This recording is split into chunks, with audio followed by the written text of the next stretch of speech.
am in Montreal's hotel, Euro Hotel, and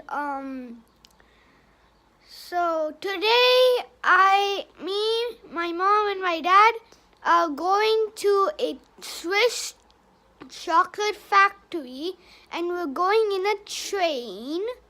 So in the chocolate factory, I'll give you like a tour of the whole chocolate factory, guys.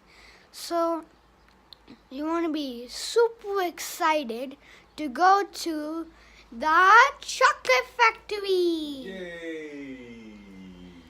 So I'll give you like the chocolate, like how they make it and the chocolate ride and all of that stuff. And we're going in a chocolate train, and it will be super, super nice there. And it will be like a experience. So you want to get super excited.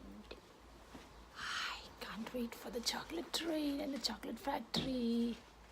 And we're also going to like a cheese factory where they make cheese fondue and all of that stuff, like Swiss cheese with its holes.